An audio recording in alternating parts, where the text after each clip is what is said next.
Hi guys, कैसे हैं आप लोग। आशा करते हैं, उम्मीद करते हैं बच्चों की आप लोग मस्त होंगे, तंदुरुस्त होंगे और स्वस्थ होंगे। आज पिछला वीडियो में मैं बता चुका था संस्कृत व्याकरण किसे कहते हैं। संस्कृत में संस्कृत व्याकरण किन उच्यते। आज हम आपको बतलाएंगे पाणिनि जी ने जो 8 भाग बांटे हैं, वह 8 भाग कौन कौन है और वो 8 भाग के बारे में आप लोग को बताऊंगा। पूरा जो संस्कृत व्याकरण है यही पाठ पर, यही भाग पे आधारित है। यही 8 भाग पे पूरा विस्तार किया गया है। जैसे संस्कृत व्याकरण, इंग्लिश व्याकरण को 8 भाग में बांटा गया, 8 भाग पे विस्तृत है। उसी तरह संस्कृत व्याकरण में भी 8 भाग बांटे गए हैं और यही 8 भागों में विस्तृत है। ये 8 भाग कौन कौन है, ये चलिए आज जानते हैं। संस्कृत व्याकरण को 8 भाग में बांटा गया। कितने भागों में बांटा गया? 8 भाग में बांटा गया। चलिए हम देखते हैं संस्कृत व्याकरण के 8 अंग कौन कौन है। संस्कृत व्याकरण के मुख्य 8 अंग है। संस्कृत व्याकरण के मुख्य कितने अंग है? 8 अंग है। पहला जो संस्कृत व्याकरण का अंग है वह संज्ञा है। पहला जो अंग है वो क्या है? संज्ञा है। संज्ञा की परिभाषा किससे कहते हैं? जो किसी व्यक्ति, वस्तु, स्थान, नाम, गांव इत्यादि को संज्ञा कहते हैं। ये तो आप बचपन से ही जानते हैं। इसको भी हम संस्कृत में बतलाएंगे आपको, पूरा तोड़ तोड़ के एक एक टॉपिक पर हम तोड़ तोड़ के बतलाएंगे। वीडियो को आप लोग स्किप ना कीजिए और दोस्तों को शेयर कीजिए, लिंक कीजिए, सब कुछ कीजिए, सब्सक्राइब भी कीजिए। और जितने भी पढ़ने वाले लोग हैं एकदम सीधे, एकदम ध्यान देकर पढ़ने का कोशिश कीजिए। मन को एकाग्रित होकर पढ़ने का कोशिश कीजिए, जिससे आप लोग का ध्यान नहीं भटकेगा। और ये वीडियो की फोकस मारी पर ना जाइए कि इसका वीडियो देखिए, ये लीड लगा के बता रहा तो अच्छा बतला रहा है, ये मतलब बोर्ड लगा के बतला रहा तो अच्छा बतला रहा है, इलेक्ट्रिक बोर्ड लग, कुछ भी हो जाए उससे नहीं। जो बढ़िया पढ़ाता है उसके वीडियो को आप लोग देखना मत भूलिए और उसी वीडियो को लाइक सब्सक्राइब कीजिए। दुनिया चकाचौंध है, उसके पीछे मत जाइए दोस्तों। और बच्चों, आज हम आप लोग को बतलाने जा रहे हैं एकदम जड़ से। अगर वीडियो अच्छा ना लगेगा तो आप वीडियो को स्किप करके छोड़ दीजिएगा। अगर सब्सक्राइब किए हुए हैं तो सब्सक्राइब अनसब्सक्राइब कर दीजिए। वीडियो को देखना मत भूलिए, वीडियो को गौर से देखिए, उसके बाद आप बोलिए। तो हम चलते हैं, देखते हैं संज्ञा किसे कहते हैं। अभी आपको बतलाया कि संज्ञा किसी व्यक्ति, वस्तु, स्थान, नाम, गांव इत्यादि को क्या कहते हैं? संज्ञा कहते हैं। अब चलिए, संज्ञा के भेद क्या है? राम संज्ञा है, किताब संज्ञा है, दिल्ली संज्ञा, ये सब क्या है? संज्ञा है। ये संज्ञा का उदाहरण हो गया। इसको हम पूरा तोड़ के आगे हम बतलाएंगे। जितने भी 8 भाग है, 8 भाग को तोड़ेंगे तो पूरा संस्कृत व्याकरण का व्याख्या मिलेगा। तो चलिए हम चलते हैं। अगला जो भाग है वो आपका दूसरा जो है सर्वनाम है। दूसरा क्या है? सर्वनाम है। अब प्रश्न उठता है कि सर्वनाम किसको कहते हैं? सर्वनाम किसको कहते हैं? तो सर्वनाम किसको कहते हैं? संज्ञा के बदले में आने वाले शब्द को सर्वनाम कहते हैं। संज्ञा के बदले में जिस शब्द का प्रयोग किया जाए उसे क्या कहते हैं? सर्वनाम कहते हैं। सर्वनाम के भेद कौन कौन? सर्वनाम के उदाहरण क्या क्या चीज है? तो सर्वनाम का उदाहरण वह, तुम, मैं, आप, ये सब क्या है? सर्वनाम का उदाहरण है। मैं हो गया, हम लोग हो गए, हम सब हो गए, तुम लोग हो गए, तुम सब हो गए, आप हो गए, आप लोग हो गए, आप सब हो गए। ये सब क्या है? सर्वनाम के उदाहरण है। अब चलिए आगे चलते हैं। अगला जो टॉपिक है, तीसरा जो भाग है वो आपका क्या है? क्रिया है।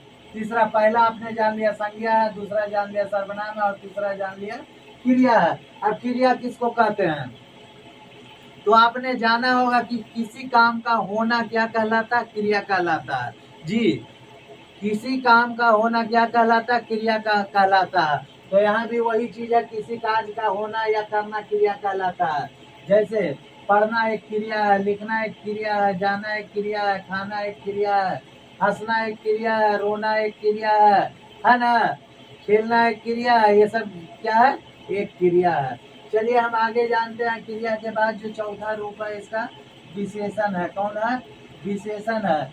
विशेषण किसको कहते हैं? जो संज्ञा या सर्वनाम की विशेषता को बतलाए उसे विशेषण कहते हैं। विशेषण किसको कहते हैं जी?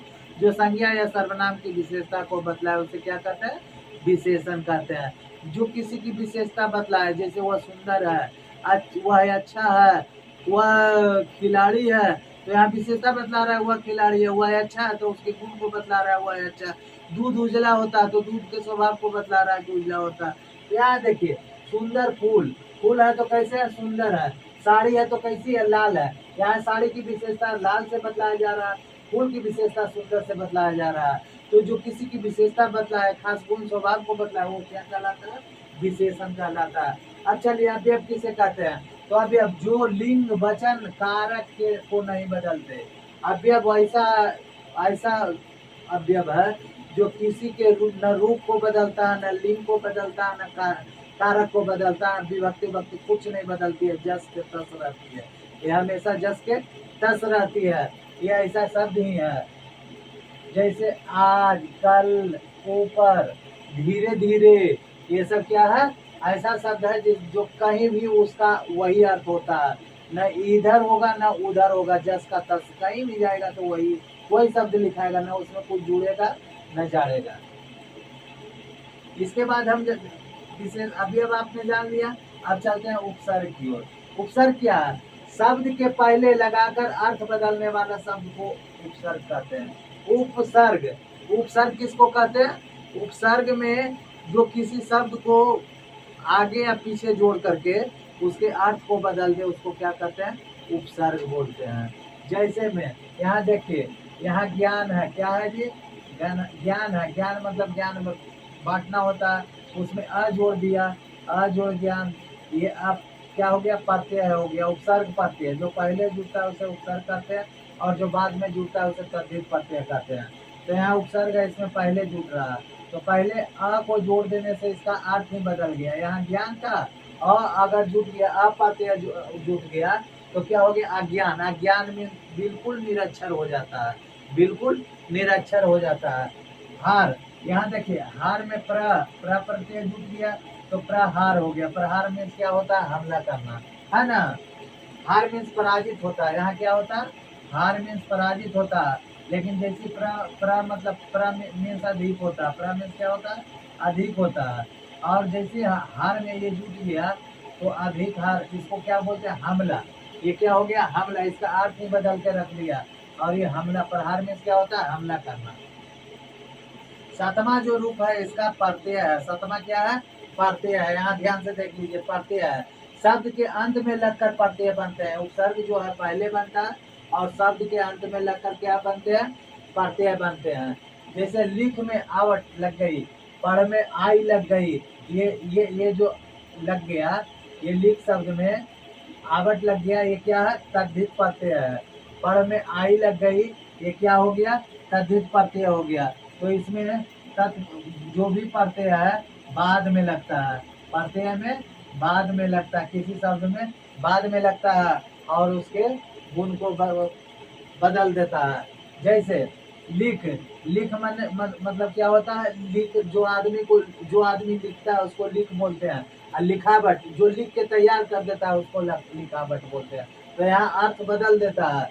पढ़ाई, पढ़ मतलब किसी को पढ़ने के लिए बोला जाता है, और पढ़ाई मतलब क्या हो गया? पूरी तैयारी हो गया, है ना।